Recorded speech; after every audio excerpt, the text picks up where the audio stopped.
Gravo este meu contributo para o primeiro Fórum de Liderança Feminina, Diversidade e Inclusão, realizado pela liderança feminina em Angola, simbolicamente no dia em que Portugal celebra os 50 anos do 25 de Abril.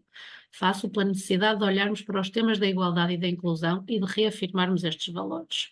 Com efeito, as conquistas em matéria de igualdade nunca estão garantidas e constituem uma luta constante a diferentes níveis para criarmos um ecossistema efetivamente inclusivo. Agradeço muito o convite para juntar a minha voz a este movimento em prol da equidade e igualdade de género. O meu nome é Ana Luísa Martinho, considero-me uma ativista na luta por um mundo mais inclusivo e que valorize a diversidade. Sou também docente, formadora e investigadora nos temas, nomeadamente da diversidade, equidade e inclusão. No mundo cada vez mais diverso, decorrente nomeadamente da globalização, os temas da diversidade, equidade e inclusão revelam-se imperativos. Já não se trata apenas de uma boa vontade, mas sim de algo que tem que ser e que traz muitos aspectos positivos. A diversidade, de facto, existe no nosso mundo, ponto, não é? Não só em termos de género, mas em termos de um conjunto de muito diversificado de características visíveis e invisíveis, no fundo, as semelhanças e as diferenças relacionadas com as nossas características pessoais relativas ao sexo, à identidade de género, à expressão de género, à orientação sexual, à etnia, à religião, ao credo, ao território de origem, à cultura, à língua, à nacionalidade, à naturalidade, à ascendência, à idade, orientação política, ideológica ou social, estado civil, situação familiar, situação económica, estado de saúde, deficiência, estilo pessoal e formação. Portanto, existe diversidade. Agora, para existir uma efetiva inclusão, para aí é preciso uma atitude mais ativa, não é? Portanto, a inclusão é sempre relacional, é sempre um sentimento de pertença, é um processo, não é? E também um resultado. Se nos colocarmos numa perspectiva de que, de facto, nós somos também sempre diferentes face ao outro e face à outra, não é? De facto, cabe-nos a nós também darmos um passo, não é? Em prol ou em direção à inclusão. Já tem sido muito estudado que existem muitos benefícios de termos equipas, no fundo, por exemplo, de trabalho mais equilibradas e equipas mais diversas. Isto traz vantagens, quer, enfim, no desempenho também individual e organizacional, reduz muitas vezes, enfim, as situações de turnover, não é? Retém muitas vezes também talentos e cria, de facto, ambientes de trabalho muito mais positivos, e isso tem estes impactos positivos que eu acabei de mencionar. Se isto é certo, ainda assim, não é? Mesmo perante um cenário global em que temos alguma dificuldade de atrair recursos humanos e alguma escassez de mão de obra, ainda assim revela-se difícil para alguns grupos da população não só ingressarem no mercado de trabalho, mas, por exemplo, que esse ingresso no mercado de trabalho constitua de facto, não é? Um elemento de satisfação e de valorização. E é por isso que estas políticas, no fundo, de diversidade, equidade e inclusão nas organizações são tão importantes para tentar fazer com que o mercado de trabalho, no fundo, reflita também a diversidade que existe na sociedade e que as equipas de trabalho possam beneficiar, possam ganhar com a diversidade que existe. Portanto, no fundo, o privilégio, não é, de estar inserida em organizações diversas e em equipas diversas.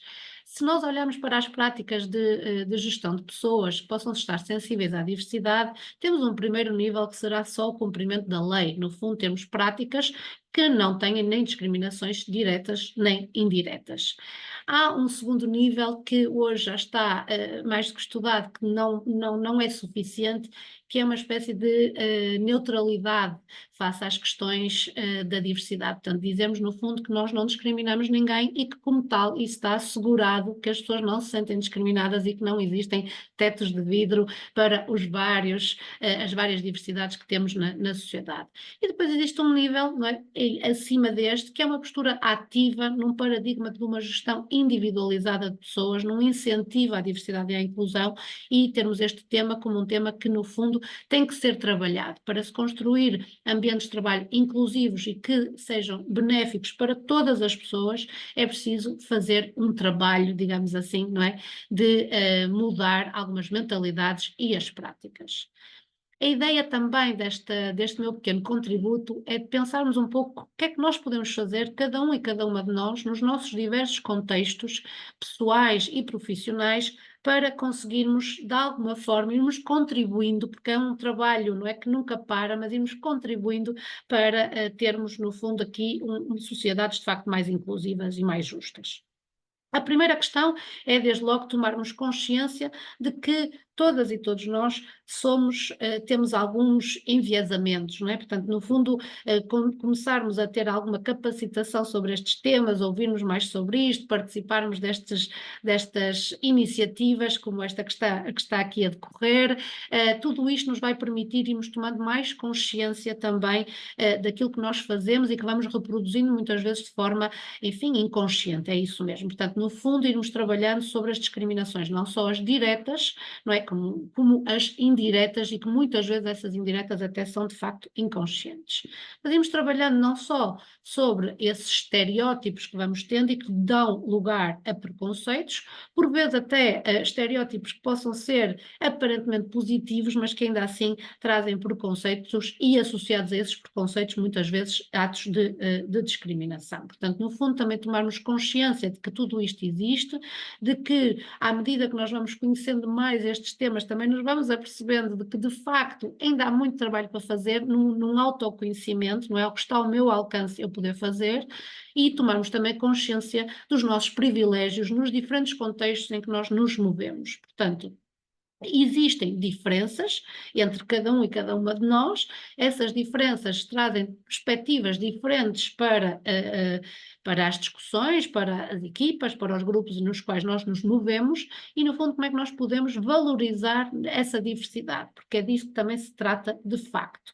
Portanto, esta inclusão mais ativa, este tal esforço que é preciso fazer para que tornemos os nossos contextos mais inclusivos, não basta boa vontade, é preciso de facto atuar, é tentar, no fundo, agir, não é? Face aos níveis anteriores. Portanto, no fundo, quando nós nos apercebemos que existe ou de que fomos um pouco discriminatórios, portanto, no fundo, reconhecê-lo e falar sobre isso, percebermos que, de facto, se calhar nos nossos contextos haveria alguns aspectos a melhorar e podermos, de alguma forma, contribuir para isso. Portanto, é preciso criar grupos de trabalho, é preciso discutir as coisas, é preciso testar, é preciso implementar ações e tentar perceber se essas ações de facto trouxeram melhorias para o ambiente de trabalho, porque de facto criarmos ambientes mais inclusivos para todas as diversidades misturadas vai trazer benefícios para todas as pessoas que estão nesses contextos. O que é de facto interessante e que não nos devemos deixar também, enfim, deitar abaixo por esta ideia de que é preciso sempre melhorar e melhorar esta questão da equidade, da diversidade e da inclusão, é que de facto a sensibilidade a estes temas, nomeadamente às questões do género, mas não só, trata-se de uma competência e as competências são, felizmente, algo que podemos trabalhar, que podemos melhorar. Portanto, esta é a boa notícia, é que querendo e estando, no fundo, motivadas e motivados para esta mudança, cabe-nos a nós irmos procurando estes contextos em que possamos aprender mais, em ter alguma humildade em reconhecer que, de facto, ainda há caminho para fazer em todos e todas nós, e com isto, no fundo, tentar avançar em prol destas sociedades, então, mais inclusivas. O que posso também dizer é que, apesar de tudo, tenho verificado que as organizações estão mais abertas a estes temas, estão com vontade de fazer mais e melhor em matéria de diversidade, equidade e inclusão. Já se tem avançado, apesar de tudo, nomeadamente com os planos para a igualdade que foram implementados já em muitos países, em alguns deles até estão obrigatórios. Isto são medidas que, de alguma forma, trazem para cima da mesa, não é, estes temas e que obrigam a uma reorganização dos funcionamentos dos grupos, e isso parece que é algo bastante interessante e benéfico.